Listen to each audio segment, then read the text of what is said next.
The climate we find ourselves today is the perfect climate for us to talk about liberation because we are in a climate where some countries despise other countries and some race despise other race. It's about time we empower each other because we cannot keep on relying on others to survive. We have to strategize and find a way of our own survival. I've come across an interesting video which will help us to develop our mindset. I want us to watch this particular video. I will be back. We have to talk about the tariffs, what Trump called Liberation Day. There were a few sort of controversies or scandals around his announcement, in that he used a graph showing what he said are the sanctions, or not the sanctions, the tariffs that American products face in other countries, and all of them were wrong. Like every single one of them was wrong, but it seemed to be that it was based on they sort of divided the trade deficit that America has with that country by the amount of imports or exports or something like that. So it was not an exact science at all. An accurate representation. It wasn't accurate at all. The chart that he put up. But anyway, that's a different issue. There's the actual reality of what he's imposing, the tariffs that he's actually imposing. And a lot of people are doing all sorts of analysis about, for example, if you're pro-Trump, then you're giving the rationale of how this will boost manufacturing in America, how it will bring manufacturing jobs back to America, and how it will force countries around the world to buy more American goods and so forth, and create a fairer balance of trade. And then there's the other side, which is saying all of the reasons why that won't work. And I think that both sides, well, obviously the pro-Trump side is missing the point, but I think that the other side is also missing the point, in that you're making the same mistake that people always make when any politician implements any policy, which is to ever believe the rationale that they're presenting for the policy. The rationale that Trump is presenting for the policy, and his people are presenting for the policy, is exactly that. It's going to bring back manufacturing jobs and so forth. Your mistake is to believe that that has anything whatsoever to do with why they're doing what they're doing. I've said many times, and this policy is a proof of it, I have said many times that Trump is a tool or a mascot of the A-National OCGFC. That faction of the financial elite, the financial power structure, who have transcended nationalism, have transcended nations, have transcended national boundaries and so forth, and feel no loyalty to any country, the United States included. That's the faction that he represents, the faction of the power structure that he represents.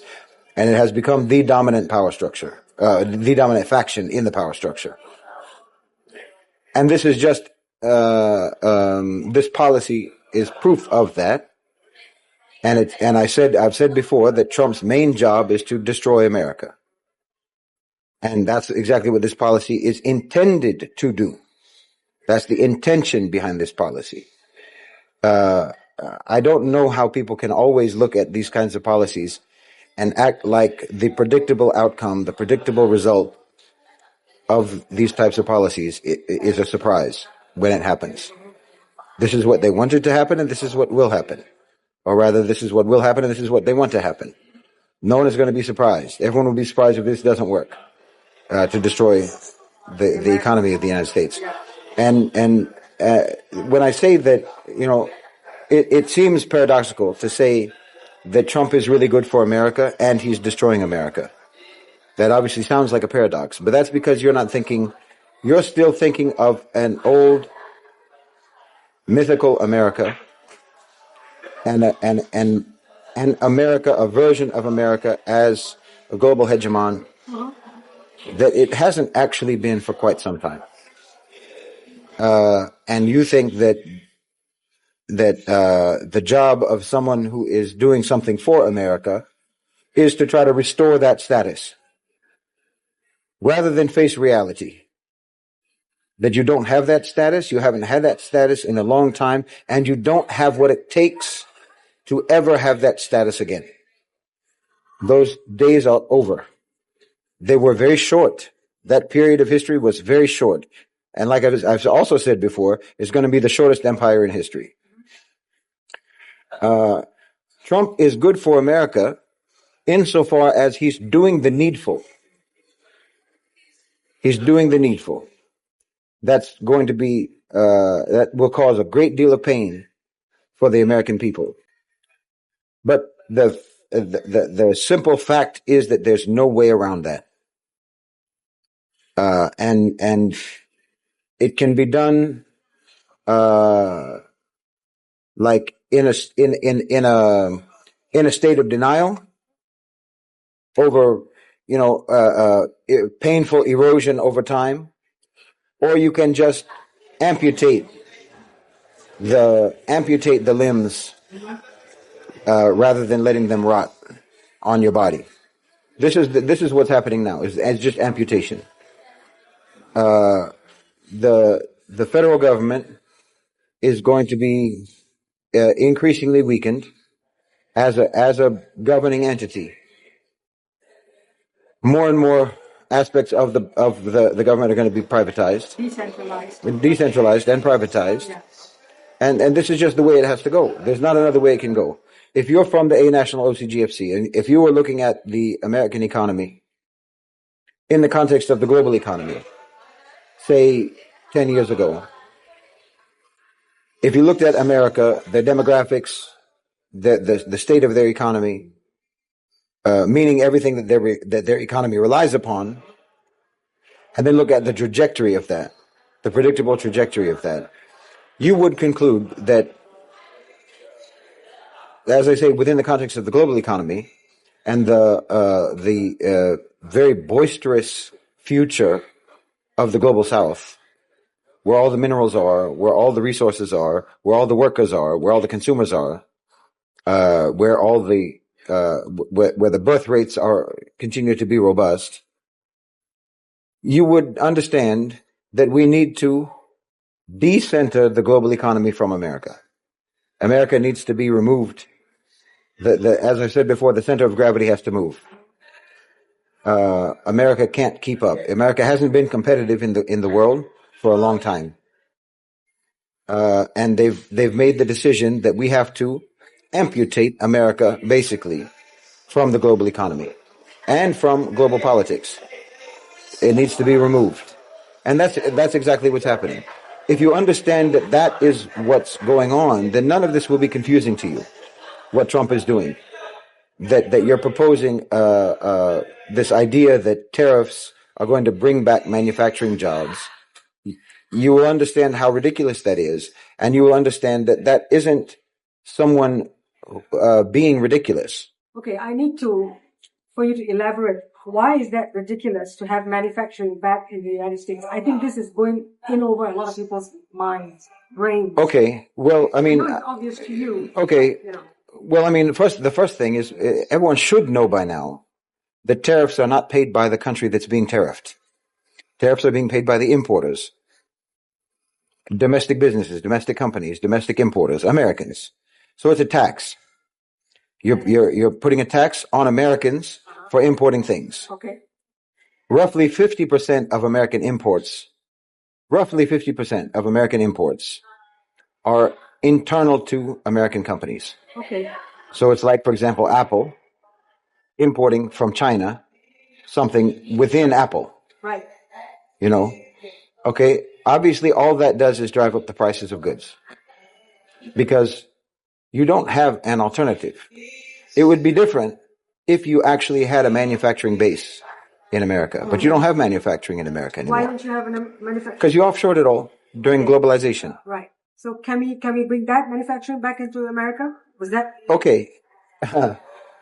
First of all, that's a very long process. Okay. Because no one's trained in that anymore. No one's skilled. You don't have the skills, and you need a great deal of investment to build those factories, to build the facilities in the first place. And those companies have to have the incentive to do that. The theory is that by punishing them for manufacturing overseas, but via tariffs that will incentivize them to bring back to America. But that's not how companies think. Because if you brought the money, just say Apple. If Apple wanted to stop manufacturing in China and bring all of those jobs to America, you have to deal with the reason why they're in China in the first place, which is the affordability. So either you're going to now have factory workers in America at Chinese wages to make it worthwhile, or an iPhone is going to cost $10,000. So let's repeat that again. Unless you're willing to have American workers pay Chinese wages and conditions, you're going to be 7 days a week. Right. I don't know, 9-10 hours a day work. Yeah. Maybe even more. Yeah. You just have that few hours of sleep and then you get back to work again. And you can still have your iPhones at the kind of prices that you're seeing today. If not expected to. This is not going to happen. It's not Obviously, this is not going to happen. Yeah. And this is what the other side is saying. You know, the people who are critical of the tariffs. They're saying that that's not going to work. But what I'm saying is, no, everyone knows that already. Because that's not the intention of the tariffs. The intention of the tariffs is to completely isolate America from the global economy. Yeah. And to force all of the tariffed countries, especially the BRICS ones, especially China, to focus on, intensify, and expand South-South trade. Okay. We want all of the business to be there now. We don't need the business to be here anymore. Because, I mean, obviously the result of the tariffs is going to be higher prices for goods. Now, I was saying in the chat that most likely, and I'd be very surprised if you don't see this, most likely you will see, and this also, there's an evidence for this is also the stock market drop that happened when he announced the tariffs. And it also is evidenced by the drop in the oil price as well, which is that these companies, the biggest companies, the monopolistic companies, the largest corporations like an Apple or Walmart, who rely heavily on imports from China, they will want to get some relief from the federal government. They will want to get subsidies. They'll want to get exemptions. They'll want to get bailout, an aid package, low interest loans, tax breaks, and so forth. So to soften the blow of the sanction, or to soften the blow of the tariffs.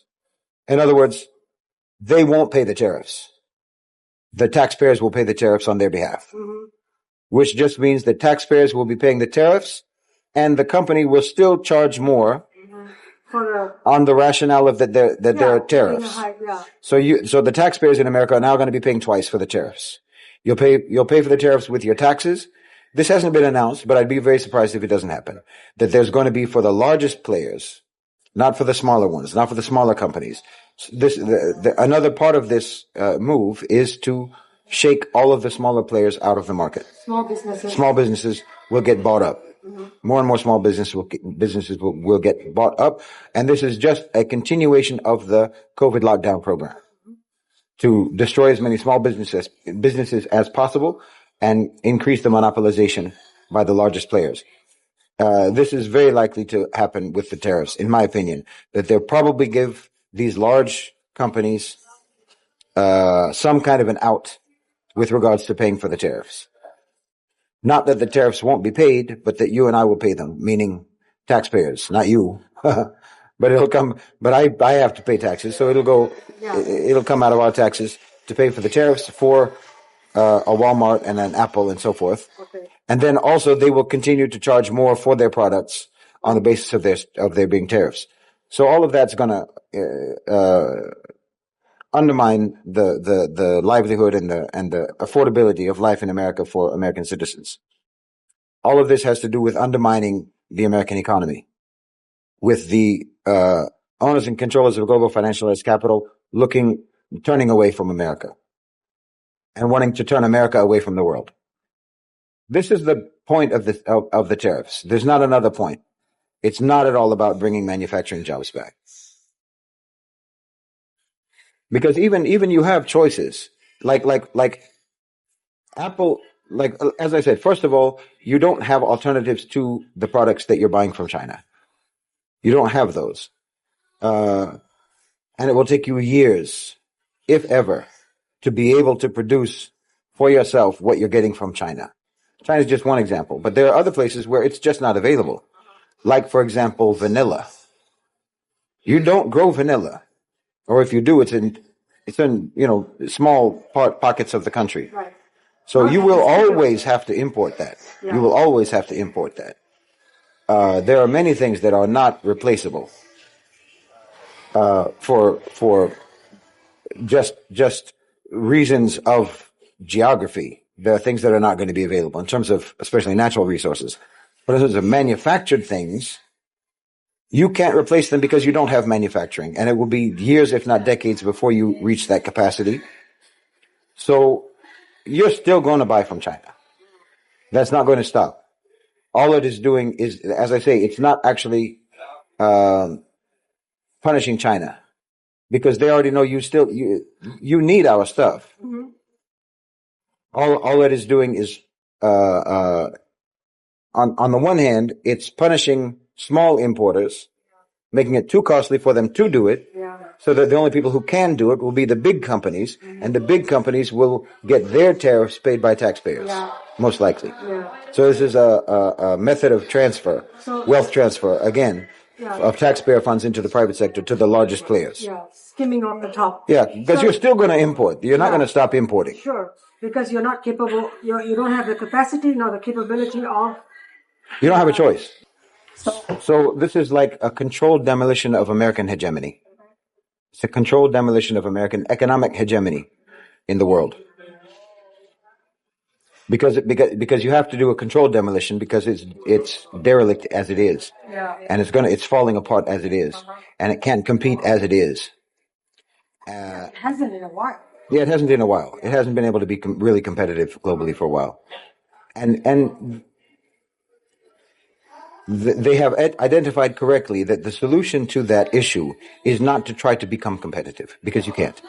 Because also the nature of the way that you have run your society, the way that you have run your society in service to a very small group of people at the top of the economic financial hierarchy, and because of your political system, which incentivizes you to keep the people as dumb and as unskilled as possible. I'm sorry to be rude, but you have completely sabotaged your society, sabotaged your economy. It could only ever be a short-term success. This model is not sustainable at all. And so now you don't have the ingredients socially, demographically, educationally to be economically competitive with a China. So there's no one who is making these decisions, and Trump isn't the one making the decisions. Trump works for the ones who are making the decisions, and no, that's not the Jews. That's the A-National OCGFC, which is people who don't belong to, non-ideological, don't belong to any nation, and feel no loyalty to any nation. Nothing. Profit is Trump. Profit trumps everything. Yeah, profit trumps everything. They've made the decision correctly that America does not have the ingredients in their society to ever become competitive. So the only thing to do is the controlled demolition of their status as a global power. And you see, and Trump has been assigned this task. And he's doing it very well. And like I said before, he's a very good salesman in that he's got a lot of people believing that this is going to be great for America. Right. Obviously, it's going to be catastrophic for America. But my point is the catastrophe was unavoidable. Yeah. You've reached a point where a catastrophe is unavoidable for your society. Okay. I mean, because also the other thing is what companies are going to do, even if they get some kind of like tax breaks or subsidies or whatever relief to pay for the tariffs, all you're going to actually do, you'll actually have the opposite effect if supposedly, I mean, I feel funny to even argue this point because, like I said from the beginning, no one is doing this with the real intention of bringing manufacturing jobs back to America. Because all it will really do is accelerate and intensify the impulse for financialization for companies. Because you will recognize, and this is what they've been doing now for a very long time, and this is one of the reasons why you are not a competitive economy anymore. Real productive activity is going to be too risky and too dangerous and too costly to actually invest in manufacturing when I don't know what your tariff policies are going to be. I don't know how affordable the supplies are going to be for the things that I need to manufacture. Also, wages are going to be high unless you're able to drive wages down to incentivize bringing manufacturing jobs and so on. The point is, you are going to completely disincentivize anyone from getting involved in productive activity. And they will realize that the only way to make money is through financialization.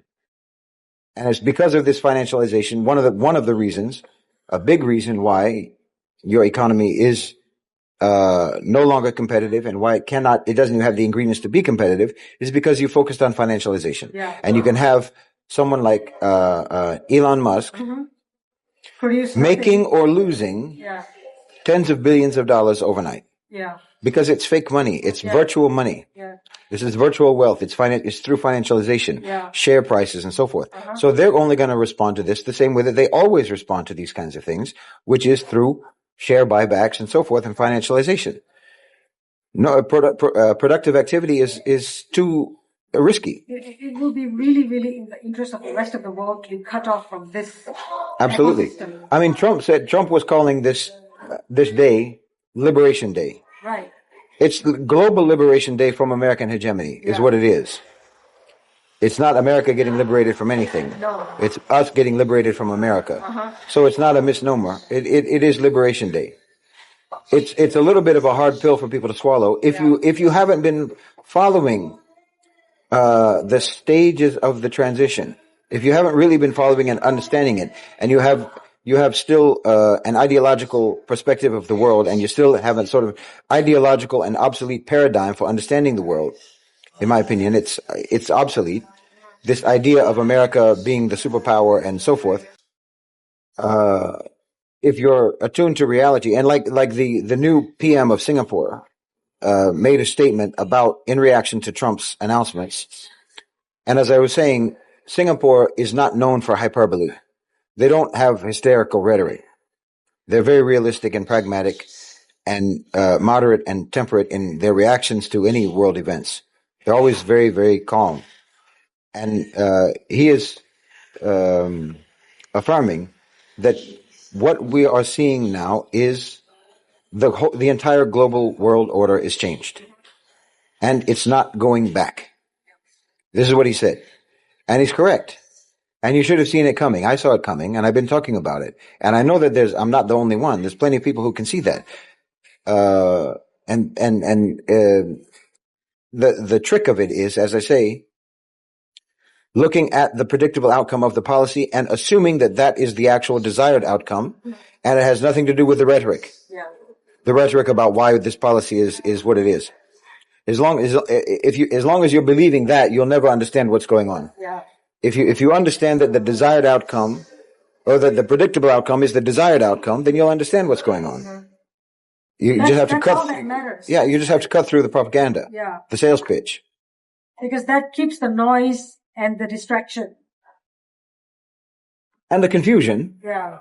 And you'll be able to prepare better for what's going on. You won't be surprised. I mean, it is absolutely exactly what's happening. It is a global transition of the center of gravity of the global economy. And like I've talked about also many, many times, the same system, neoliberalism, neoliberal capitalism, which manifested itself in the form of colonization, the IMF, financial, monetary colonization, debt colonization, and so on. Everything that you did in the global south is now going to be done to you. Yeah. Because again, you have created this faction of people who are not aligned to any country. So they don't see any reason why. Why the logic of pillage and plunder that applied very well and profitably in the global south should not be applied to America and to Europe. That doesn't make sense to them. Because the only way that it makes sense to you is if you're ideological. Right. Of course. Do you suppose that there would be a disruption in the financialization with the increasing shift to the global south, and so posing a challenge to international OCGFC's existence? Because the way we operate is a little bit different, as in our governments are not likely to be as subject to private businesses. We tend to operate with a mind of our own. So do you think that the financialization aspect of could I don't know, could there be more regulation? Would there be a Control-Alt-Delete? I mean, this really remains to be seen. I think I would hope that our countries can see and understand the horrific flaws in the way the West, especially particularly America, the way they've approached this, and can learn the lessons of how detrimental financialization has been for a national economy. It's extremely beneficial for the people who get rich at the expense of everyone else. I mean, it's absolutely absurd that, I'll talk about this. I was watching a South African interview of a South African investigative reporter who was talking about human trafficking, child trafficking, and a case that he had himself investigated and uncovered of a billionaire somewhere in the West. He didn't give the details of a billionaire somewhere in the West who would scroll through TikTok and see children, minors, and call a team of ex-Navy SEALs, ex-Green Berets, ex-Special Forces, or what have you, a private military contractor of some form or another, mercenaries, some form or another, highly skilled, and say, get me this child. And then he has the money to do that. He's a billionaire, and he has the money to do literally whatever he wants. So I'm saying those type of people should not exist in society. You should not have people in your society who can do whatever they want, who have the power because of their wealth to do whatever they want. This concept of an overlord, Yeah. In your society, because purely on the basis of the immense access to wealth that you possess. Like I said in a video years ago now, imagine if, or you cannot imagine any scenario in which Umar ibn al-Khattab, when he was the Khalifa, would tolerate a rival to his power who was not the Khalifa because of his wealth.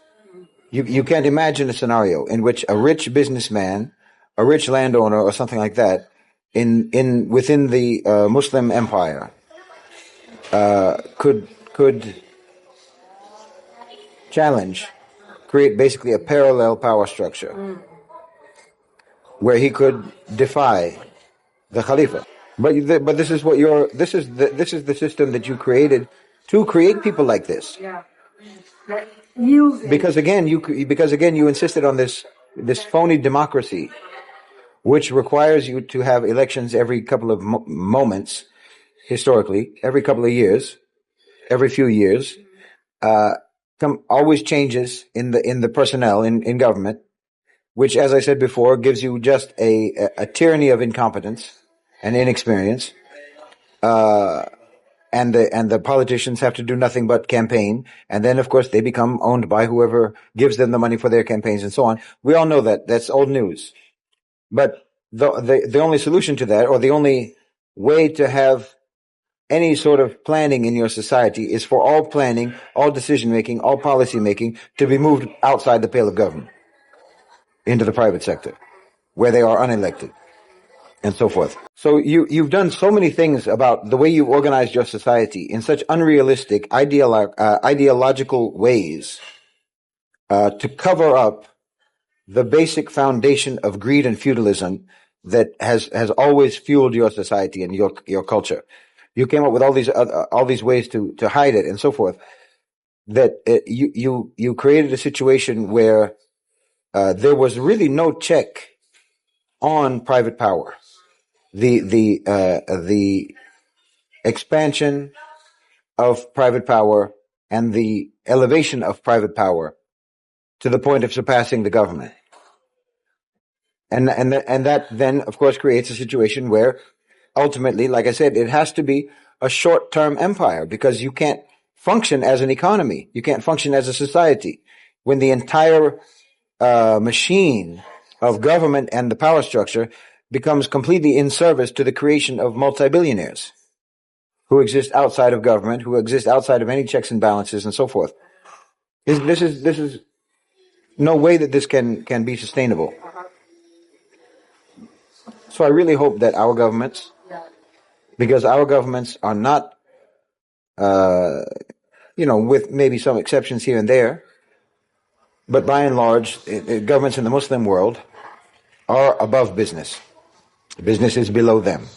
In China, the government is above business. Business is below them. In Russia, same. And in many, many countries, it's like this. The countries that they accuse of being authoritarian, totalitarian, or what have you. Meaning, the government is the totalitarian one, and the authoritarian one, when the one that we like is when business is the authoritarian one. And the government is democratic, which largely is what allows for the business to be authoritarian. But in our countries, we prefer the government to be that way. We prefer the power to be in the hands of the government than in the hands of business. And you criticize us for that, but that's fine. So I hope that our countries, our governments, won't make the same mistakes that they made.